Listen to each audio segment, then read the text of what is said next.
பெரிய ஆரவாரத்தோட லான்ச் பண்ணப்பட்ட கியா சிரோஸ் அவங்களுக்கு பெரிய டிசாஸ்டரா முடிஞ்சிருக்கா?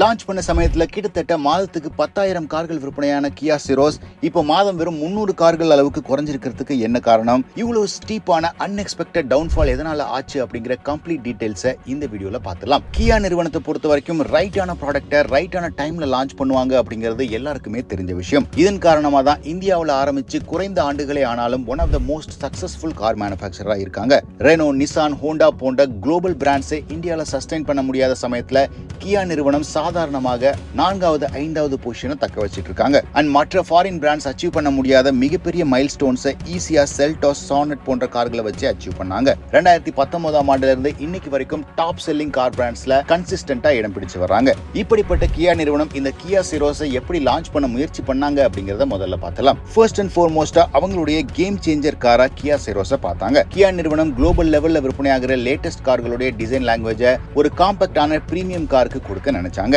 மேலும் கியா சானட் மற்றும் செல்டோஸ்க்கு நடுவுல ஒரு கேப்ல இந்த காரை ஃபில் பண்றதுக்காக லான்ச் பண்ணாங்க. காம்பாக்டான டைமென்ஷன்ல அதிக ஃபீச்சர்ஸ் கொடுக்கும்போது ஒரு தனி செட் ஆஃப் கஸ்டமர்ஸ் கிடைப்பாங்க அப்படின்னு நினைச்சாங்க. ஆனா அவங்களுடைய லான்ச் மற்றும் பிராண்டிங் ரொம்பவே அக்ரெசிவா பண்ணாங்க. சிரோஸோட லான்ச்சை பொறுத்த வரைக்கும் நீங்க ரீசெண்டா கியா ஷோரூம்ஸ் விசிட் பண்ணிருந்தீங்கன்னா உங்களுக்கு தெரிஞ்சிருக்கும். என்டையர் ஷோரூம்லயே கியா சிரோஸ்க்கு தனியா ஒரு ஜோன் வச்சிருந்தாங்க. அவங்களுடைய கிளாஸ் ஏரியா ஃபுல்லாவுமே கியா சிரோஸை ப்ரொஜெக்ட் பண்ணி காமிக்கிற மாதிரி பிளேஸ் பண்ணிருந்தாங்க. மேலும் இப்போ இந்தியா சேஃப்டி கான்ஷியஸ் மார்க்கெட்டா மாறி இருக்கிறதுனால கியா சிரோஸ்க்கு 5 ஸ்டார் ரேட்டிங் கிடைச்சதையும் பெரிதா அட்வர்டைஸ்மென்ட் பண்ணாங்க. இவ்வளவு பிராண்டிங், அட்வர்டைஸ்மென்ட் மற்றும் எக்கச்சக்கமான பாசிட்டிவ்ஸ் இந்த காருக்கு இருந்தும் கூட எதனால இந்த கார் இவ்வளவு பெரிய டவுன்ஃபால சந்திச்சிட்டு இருக்கு அப்படிங்கிற ரீசன்ஸை குயிக்கா பார்த்தலாம். ஃபர்ஸ்ட் அண்ட் ஃபார்மோஸ்டா இந்த காருக்கு அகைன்ஸ்டா இருக்கிறது அன்அட்ராக்டிவான பாக்ஸி டிசைன் அப்படின்னு சொல்லலாம். லான்ச் பண்ணும்போது இந்த காருக்கு மினி டிஃபெண்டர் அப்படின்னு பலரும் பெயர் கொடுத்தாலும் டிசைன் லாங்குவேஜை பொறுத்த வரைக்கும் பாக்ஸி டிசைனா இருக்கிற எல்லா கார்களுமே டிஃபெண்டருக்கு போட்டி போட முடியாது. பாக்ஸி டிசைன் எஸ்யூவி லவர்ஸ்க்கு பிடிக்கும் அப்படினாலும் இது பலராலையும் அன்அட்ராக்டிவ் டிசைனா பார்க்கப்பட்டது.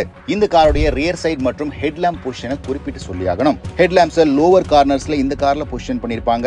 இந்தியன் டிரைவிங் மற்றும் பார்க்கிங் கண்டிஷனுக்கு இது ப்ரோன் டு டேமேஜ் அப்படிங்கிறதுனால பிராக்டிகலாவும் சரி, ஸ்டைலிங்லயும் சரி இந்த கார் பலரையும் அட்ராக்ட் பண்றதுக்கு பதிலா அகைன்ஸ்டா மாத்திருக்கு அப்படின்னு சொல்லலாம். அண்ட் கியா பண்ண அடுத்த பெரிய தவறு அப்படின்னு சொல்லணும்னா இந்த காருடைய பிரைசிங் அப்படின்னு சொல்லலாம். டாப் அண்ட் பிரைசிங் இந்த காருக்கு கிட்டத்தட்ட 19 லட்சம் ரூபாய் வச்சிருந்தாங்க. நீங்க எவ்வளவுதான் ஃபீச்சர்ஸ் கொடுத்தாலும் இது ஒரு சப் 4 மீட்டர் காம்பாக்ட் எஸ்யூவி. மேலும் கியாவோட ஓன் காரான செல்டோஸ் கூட இந்த கார் பல வேரியன்ட்ஸ்ல காம்பீட் பண்ணுது. ஒரு பெரிய மிட் சைஸ் எஸ்யூவி, அதுவும் ஹியூண்டை கிரெட்டா மாதிரி கார் இருக்கிற சமயத்துல இந்த காரை எத்தனை பேர் 15 லட்சம் ரூபாய்க்கும் அதிகமா கொடுத்து வாங்குவாங்க அப்படிங்கிறது கேள்விக்குறியான விஷயமா இருந்தது. அண்ட் இந்த காருடைய டவுன்ஃபாலுக்கு இன்னொரு மேஜர் ரீசனா சொல்லப்படுறது இந்த காரை லார்ஜ் வேகனார் அப்படின்னு பலரும் சித்தரிச்சதுதான். இந்த கார் லான்ச் ஆன சமயத்துல பலருமே அப்கிரேட் பண்ணப்பட்ட வேகனார் அப்படின்னு சித்தரிச்சதுனால ஆஸ்பிரேஷனல் வேல்யூ இந்த காருக்கு அகைன்ஸ்டா இருந்தது அப்படின்னு சொல்லலாம். ஒரு பட்ஜெட் கார் அப்படின்னு சொல்லப்படுற கார் கூட இந்த காரை கம்பேர் பண்றதுனால கியா நினைச்ச பிரீமியம் பையர்ஸ் இந்த கார்ல இருந்து விலகி போனாங்க.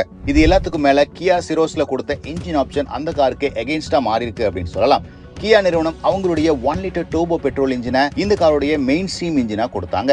ஏற்கனவே இருக்கிற சப் 4 மீட்டர் காம்பாக்ட் எஸ்யூவிஸை பாத்தீங்கன்னா உதாரணத்துக்கு ஹியூண்டை வென்யூ, கியாவோட ஓன் சோனட் எடுத்துட்டா கூட என்ட்ரி லெவல் பிராக்கெட்ல 1.2 litre naturally aspirated petrol engine கொடுப்பாங்க. இது நோ நான்சென்ஸ் பையர்ஸ்க்கு ரொம்ப யூஸ்ஃபுல்லான சாய்ஸா இருந்தது.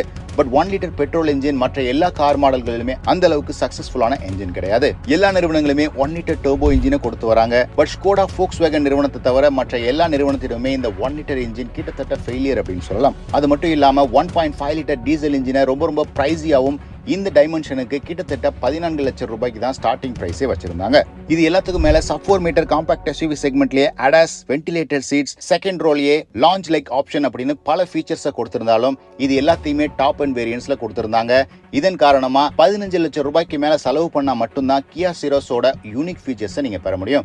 மற்றபடி இது ஒரு நார்மலான சப் 4 மீட்டர் காம்பாக்ட் எஸ்யூவி 12 லட்சம் ரூபாய், 13 லட்சம் ரூபாய்க்கு வாங்கும்போது இதன் காரணமா டைரக்டா ஏற்கனவே மார்க்கெட்ல ஹைலி காம்படிட்டிவா இருக்கிற பிரெஸா, நெக்ஸான் போன்ற கார்களோட இந்த கார் காம்பீட் பண்ணி ஆகணும். இது எல்லாம் ஒன்னு சேர்ந்துதான் டிஸ்பைட் கியா நிறுவனம் இவ்வளவு பெரிய கிரவுண்ட் ஒர்க் மற்றும் எக்கச்சக்கமான ப்ரொமோஷன் பண்ணாலும் கியா சிரோஸோட சேல்ஸ் வால்யூம் இவ்வளவு ஸ்டீப்பா குறைஞ்சிருக்கு.